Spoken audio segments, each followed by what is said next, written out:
Hey, what's up, y'all? First of all, I tried to make this video about 4 times. I keep deleting it, you know. I'm kind of like a private person when it comes to my personal business. I don't know if you notice he's breathing heavily, just talking. He's breathing pretty heavily. He's not just speaking like when I speak, for lack of a better word. And you see what he looks like. Muscular, looks in incredible shape, but fit. But, you don't really know what's going on the inside. Business, you know. I've been having some issues for about 4 weeks now. And, I got a couple phone calls and some messages, some text messages from friends saying that they seen on the internet some shit was wrong with me. So Angelique asked an interesting question. I don't want to ask this question, but just pop in. Does bodybuilding shrink the men's private parts? Well, the 2 parts that start with the word B, like, where your basket bouncing the thing, those can shrink.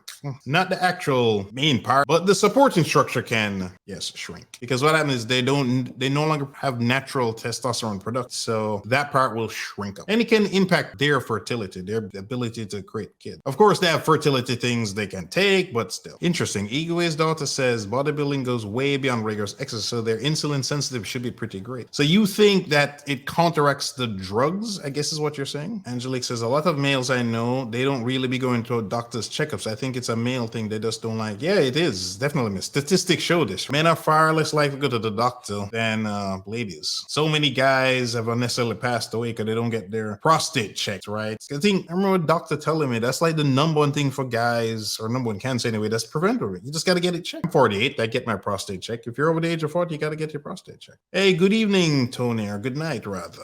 Yes, not the usual upbeat show tonight, but very valuable information to, bring out. 300 pounds of muscle, that's a lot. Yeah, one thing to not get caught up on is the size, because like I said before, you have guys who are 220 pounds that have these kind of problems. It's not just dudes that are that big. You have other guys that are smaller. Greg Doucette is not 300 pounds. He stopped. Greg Doucette is like 5'6", I think. So he's 5'6", he weighs what I weigh. He's 2 inches shorter than me and weighs what I weigh, 195. So even he took it, got off that stuff. And he's done shows where I forget what he said. There was something he said, actually, something back with the insulin sensitivity. I'll have to double check this, but he did a show on Labs, Ego's daughter, where I like to say, he said something like his insulin sensitivity, that number was not so good. And he does a ton of cardio, more than anybody in this chat and me. I mean, he's an elite level cyclist. So, yeah, and I remember being shocked by that. I got to double check that, but Ego's daughter, I like to say it was his insulin sensitivity that was not great. I mean, he himself admitted this is why he does so much cardio, to try to prevent things. Very unfortunate. Yeah, he's still catching his breath while talking, yeah. But even when they're smaller than that, can have the same problem. Don't get too just caught up in the weight. You can be much smaller and have similar issues. Oh, the weightlifting geek, welcome to the show. Hey, what's up, my brother? Welcome to the show. Welcome to the show.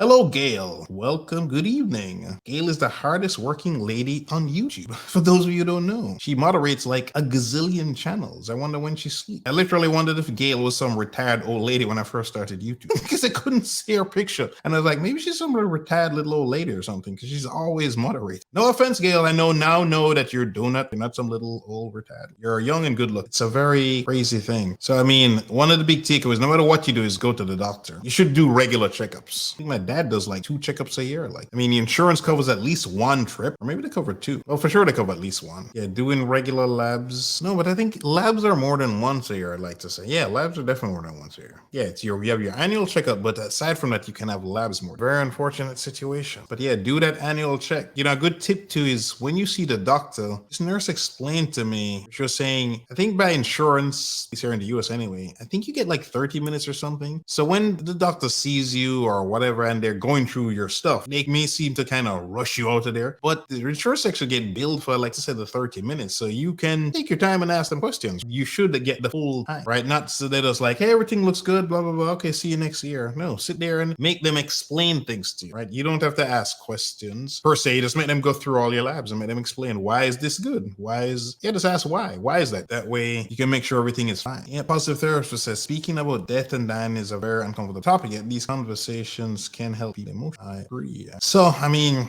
I guess I will say final thoughts. If anybody wants to call in, hopefully this is a powerful message to people out there. You know, get your health checked up. Again, guys are usually bad at this, but hey, you ladies, if you're not getting checked up once a year, and then you don't want to do anything extreme. So this guy was doing certain things are extreme, but hey, you know, if you're hardly eating, that's extreme too. I mean, I've showed you guys what the FDA says you should be eating. So if you're eating half of that or a fraction of that, you're doing something extreme. Not as extreme as him, but he's still doing something extreme. You want to take care of yourself. Remember, Rome was not built in a day. You can't transform in a month or 3 months. No matter what somebody on Instagram tells you or another YouTube channel, they're just trying to sell you. Or they say, oh, they're not selling anything, but they're getting your views. They're getting advertising dollars from you, or they're getting sponsored. Don't believe that. If it sounds too good to be true, it is too good to be true. I tell you guys what you need to hear, not what you want to hear. Because you are determined to transform your body, you made it to the end of this video.